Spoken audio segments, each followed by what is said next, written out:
ಹಿರಿಯ ನಟ ಬ್ಯಾಂಕ್ ಜನಾರ್ದನ್ ಅವರ ಅಗಲಿಕೆಗೆ ಕನ್ನಡ ಚಿತ್ರರಂಗ ಬಡವಾಗಿರ್ತಕ್ಕಂಥದ್ದು. ಸೊ ಈ ಬಗ್ಗೆ ಮಾತಾಡಲಿಕ್ಕೆ ಅವರ ಪುತ್ರಿ ಪವಿತ್ರ ಅವರು ನಮ್ಮ ಜೊತೆ ಇದ್ದಾರೆ. ಅವ್ರನ್ನೇ ಮಾತಾಡ್ತಾನೆ. ಮೇಡಮ್, ಅದೇ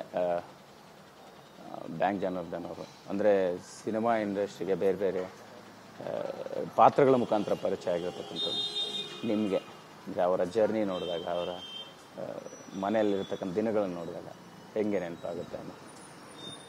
ಅವರು ಸುಮಾರು ನಾವು ನೋಡ್ದಂಗೆ ಸುಮಾರು ವರ್ಷದಿಂದ ಬ್ಯುಸಿ, ಶೂಟಿಂಗಲ್ಲೇ ಯಾವಾಗಲೂ ಬ್ಯುಸಿ ಇರೋರು. ಕೆಲವೊಂದು ಸರಿ ನಾವು ಮಲಗಿದಾಗ ಮನೆಗೆ ಬರೋರು, ನಾವು ಎದ್ದೇಳೋಕ್ಕೆ ಮುಂಚೆನೇ ಶೂಟಿಂಗ್ ಹೋಗೋರು. ಕೆಲವೊಂದು ಸರಿ ಒಂದು ವಾರ ನಮಗೆ ಸಿಗ್ತಾ ಇರಲಿಲ್ಲ. ಆ ಥರ ನಾವು ನೋಡ್ದಂಗೆ ಚಿಕ್ಕವರಿಂದ ನಾವು ನೋಡ್ಕೊಂಡು ಬೆಳೆದಿದ್ದ.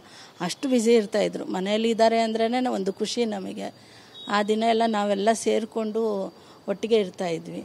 ಸೊ ಈ ಥರ ಅವ್ರದ್ದು ಜರ್ನಿ ನಾವು ನೋಡಿದ್ದು.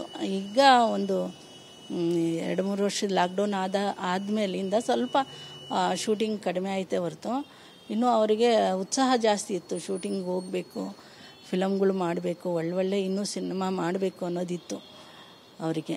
ಆದರೆ ಸ್ವಲ್ಪ ಹಾರ್ಟ್ ಪ್ರಾಬ್ಲಮ್ ಮೊದಲಿಂದ ಇದ್ದಿದ್ದರಿಂದ ನಾವು ಸ್ವಲ್ಪ ಅವಾಯ್ಡ್ ಮಾಡ್ತಾಯಿದ್ವಿ. ಸಾಕು, ಇಷ್ಟು ವರ್ಷ ಮಾಡಿದ್ದೀರಲ್ವಾ, ಸಾಕು ಡ್ಯಾಡಿ, ಮನೆಯಲ್ಲೇ ಇರ್ರಿ, ರೆಸ್ಟ್ ತೊಗೊಳ್ಳಿ ಅಂತ ಹೇಳ್ತಾಯಿದ್ವಿ.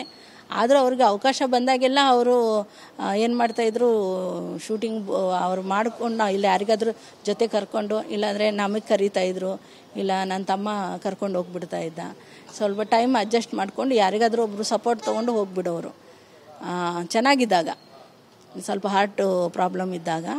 ಸೊ ಈಗ ಒಂದು 2-3 ವರ್ಷದಿಂದ ಸ್ವಲ್ಪ ಕಡಿಮೆ ಮಾಡಿಸಿದ್ವಿ ನಾವೇ. ಬೇಡ ಡ್ಯಾಡಿ ಹೋಗಿಬಿಡಿ. ಆದರೂ ಚಿಕ್ಕ ಪುಟ್ಟ ಪಾತ್ರಗಳು ಬಂದಾಗ 1 ದಿನ 2 ದಿನದ್ದು ಇದ್ದಾಗ ಹೋಗ್ಬಿಟ್ಟು ಶೂಟಿಂಗ್ ಮುಗಿಸ್ಕೊಂಡು ಬರೋರು. ಅದೇ ಆರಂಭದಲ್ಲಿ ಸಿನಿಮಾ ಜರ್ನಿ ಶುರುವಾದಾಗ ಅವರ ಯೋಚನೆಗಳು, ಕನಸುಗಳು ಹೆಂಗಿರ್ತಾ ಇತ್ತು, ಮನೆಯಲ್ಲೆಲ್ಲ ಹೆಂಗೆ ಇರ್ತಿದ್ರು, ಸೊ ಏನೆಲ್ಲ ಹೇಳ್ಕೊಂಡಿರ್ತಿದ್ರು? ಯಾಕಂದರೆ ಏನು ಘಟನಾವಳಿಗಳು ನಿಮಗೆ ನೆನಪಾಗುತ್ತೆ? ಆರಂಭದಿಂದ ಇಲ್ಲೇ ಇದ್ದಿದ್ದ, ಮುಂಚೆ ಎಲ್ಲಿದ್ದಿದ್ದು, ಹೇಗೆ ಅಂತ?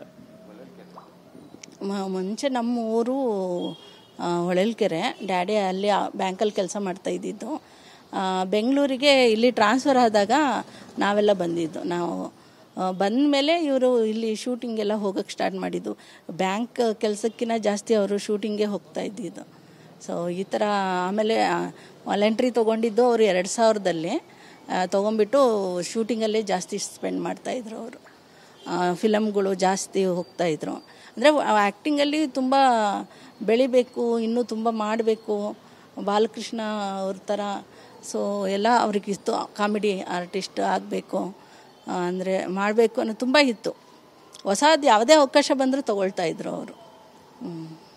ಈಗ ಅಂದರೆ ಹಾಸ್ಯ ನಟರ ಜೀವನ ಅಂದರೆ ಸುಲಭದ್ದಲ್ಲ, ತುಂಬ ಒಂದು ಕಷ್ಟದ ಹಾದಿ.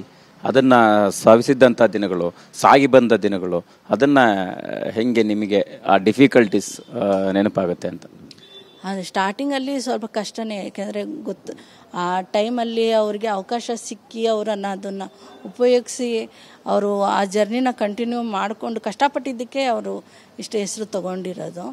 ಯಾಕೆಂದರೆ ಆವಾಗೆಲ್ಲ ನಾವು ನೋಡಿದಾಗ ಅದೇ ಹೇಳಿದ್ನಲ್ಲ, ನಾವು ಕೆಲವೊಂದು ಸರಿ ಮನೆಯಲ್ಲಿ ನಾವು ಮಲಗಿದ್ದಾಗ ಬರೋರು, ಬೆಳಗ್ಗೆ ನಾವು ಎದ್ದೇಳೋಕ್ಕೆ ಮುಂಚೆನೇ ಹೋಗಿರೋರು ಶೂಟಿಂಗ್ಗೆ, ಅಷ್ಟು ಬ್ಯುಸಿ ಇರೋರು ಅವರು.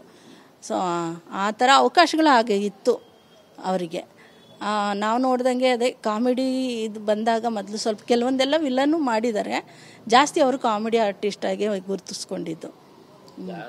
ಸಹಜವಾಗಿ ಅಂದರೆ ಬದುಕಿನ ಪರಿಸ್ಥಿತಿಯನ್ನು ನಿಭಾಯಿಸುವಂತಹ ನಿಟ್ಟಿನಲ್ಲಿ ಅವರಿಗೆ ಆರ್ಥಿಕ ಸಾಮರ್ಥ್ಯ ಹೆಂಗೆ ಇತ್ತ, ಅಥವಾ ಏನಾದ್ರು ಸಂಕಷ್ಟಗಳನ್ನು ಎದುರಿಸುವಂಥ ಪರಿಸ್ಥಿತಿಗಳು ನಿರ್ಮಾಣ ಆಗಿತ್ತ ನಡುವೆಲ್ಲ ಆ ಸವಾಲುಗಳನ್ನು ಹೆಂಗೆ ಈಡೇರಿಸಿದ್ರು?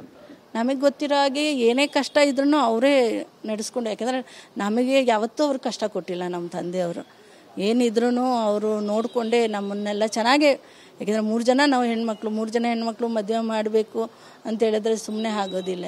ನಮಗೆಲ್ಲ ಚೆನ್ನಾಗೇ ಮದುವೆ ಮಾಡಿಕೊಟ್ರು, ಎಲ್ಲ ನೋಡಿಕೊಂಡ್ರು. ತೊಂದರೆ ಈ ಥರ ನಮಗೆ ಕಷ್ಟ ಅಂತ ಯಾವತ್ತೂ ಅವರು ತೋರಿಸ್ಕೊಟ್ಟಿಲ್ಲ. ನಮಗೆ ಏನೇ ಇದ್ರೂ ಅವರು ಏನಿದೆಯೋ ಕಷ್ಟ ಅವರೇ ನೋಡಿಕೊಂಡು ಇಷ್ಟು ವರ್ಷ ನಿಭಾಯಿಸ್ಕೊಂಡು ಬಂದರು.